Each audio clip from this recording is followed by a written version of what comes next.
All right, let's talk about a wild new trend: Gen Z bringing their parents to work.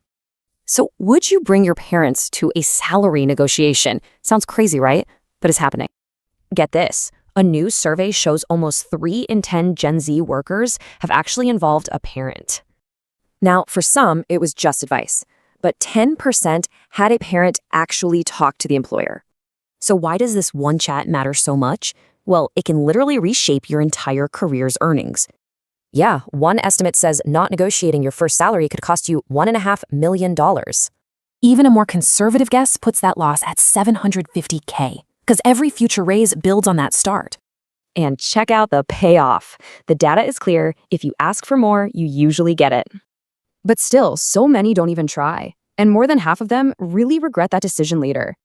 Okay, so why are young people calling their parents for backup in the first place? Well, experts say most of us never get taught how to actually advocate for ourselves. So the whole thing feels super awkward and unfamiliar. That's when they call mom or dad. Plus, Gen Z often doesn't realize how valuable their internships or even volunteer work really is. But here's the thing. Experts warn there's a fine line between helping out and a major red flag. Let's break it down. Coaching? Good. A parent jumping on the call? That's a huge professional no-no.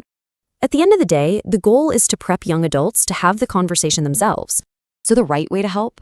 Practice the chat, research salaries, and help them show their value. And not learning this skill is risky. I mean, how will you ask for a raise or handle a tough boss? And Gen Z knows it. Over half say they'd be mortified if a parent contacted their boss. So it all comes down to this. How do we get the next generation ready for these vital conversations?